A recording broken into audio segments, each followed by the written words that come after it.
102.9 KARN.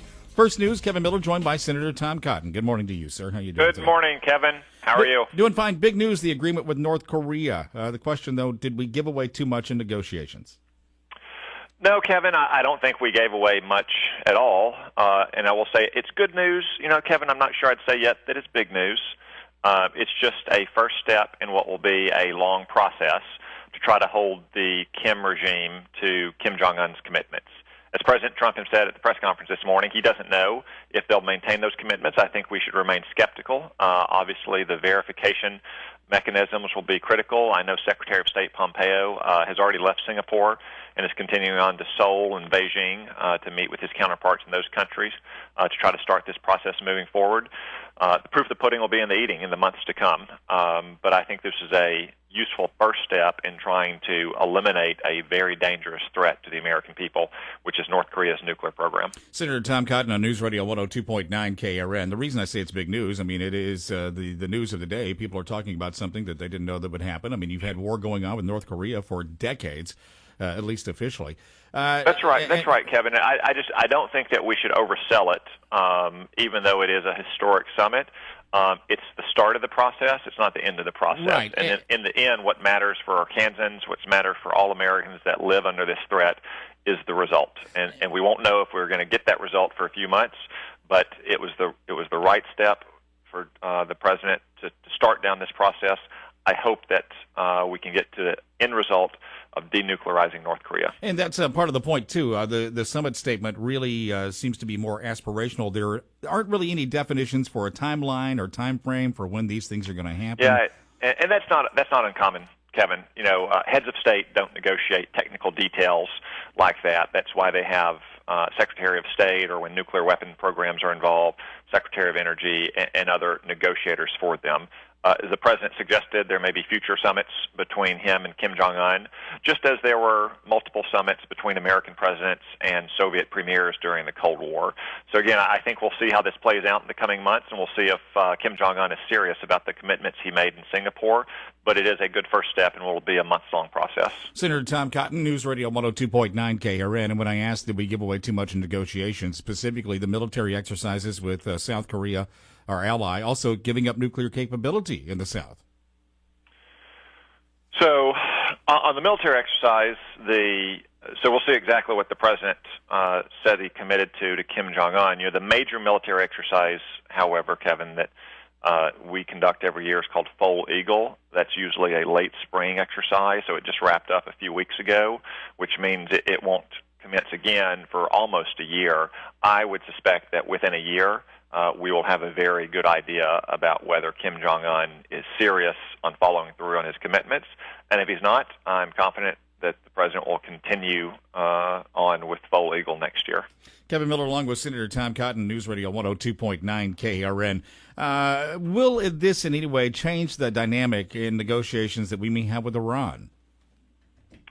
I don't think so, Kevin. If anything, I think it changes them for the better. The president has made clear by walking away from the terrible Iran deal and walking away from one-sided multilateral agreements like the Paris Climate Accord that he's not going to commit the United States to a bad deal, that he's looking for good deals that protect our national security and protect American jobs.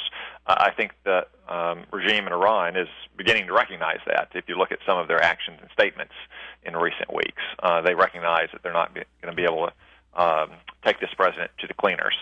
So I'm hopeful that through our efforts with Israel and our Arab allies and the sanctions that we're imposing on some of the ayatollahs and all of the outlaw, rogue military and paramilitary elements of the Iranian regime, that we'll be able to convince them to change their behavior as well. Kevin Miller, along with Senator Tom Cotton on News Radio 102.9 KRN. In regard to Iran and also North Korea, too, you've got two countries that are guilty of human rights violations, in particular with North Korea and the negotiations that have happened there. Is this a part of it, or does this come up? It should be a part of it, Kevin. In fact, Secretary Pompeo stated this morning that human rights and religious freedom were part of the negotiations in Singapore. As we look back on history, on the fall of the Soviet Union, now that we've heard from dissidents, their archives have been open, we realize just what a potent tool a focus on human rights was in our campaign against the monstrous Soviet tyranny. Not only is it the right thing to do to stand up for every man and woman's God-given right to life and liberty, but also was a strategic thing to do. It put tremendous pressure on the Soviet Union, and it opened one more front of pressure against that regime, just like it does in Iran and North Korea today. So it's the right thing to do, and it's the strategic thing to do. Senator Tom Cotton on News Radio 102.9 KARN. Senator, something that you're working on, a defense amendment to restore ZTE sanctions. What's happening there? Yeah, the work is done on that, Kevin. I joined with Chris Van Hollen, a Democratic senator from Maryland, and Chuck Schumer, the Democratic leader in the Senate. It's a bit of a strange bedfellows moment, but ZTE is a serial violator of U.S. export control laws and sanctions, helping countries like Iran and North Korea. They're also a threat to the privacy of Americans and to our national security. So my proposals would stop the federal government from ever doing business with ZTE or Huawei or any other Chinese telecom company for that matter. It would also prevent federal loans and grants from going to private companies that do business with them. I'm pleased to say that based on my conversations with many, many telecom companies around Arkansas, I have not discovered anyone doing business with them yet in Arkansas. And then finally, it would put ZTE back on the sanctions list. That may have the effect of shutting down ZTE, which is just fine with me. Kevin Miller with Senator Tom Cotton, News Radio 102.9 KARN. Isn't that a rare rebuke from you and your office against something the president wanted to have happen? Well, Kevin, we have to look at the context here. So for 8 years, ZTE and Huawei, the other major Chinese telecom, were allowed to run wild. ZTE became the fourth largest telecom in the world. The president, a couple months ago, imposed the equivalent of the death penalty by preventing them from buying American products and technology that they absolutely need to stay in business. After Xi Jinping, the Chinese premier, pleaded with him, he let them negotiate it down to life without parole. So the proposal the president made was very tough, much tougher than anything the Obama administration ever undertaken. I simply believe the death penalty is the right penalty for ZTE's behavior and for the threat that they pose to our national security and to the privacy of every American.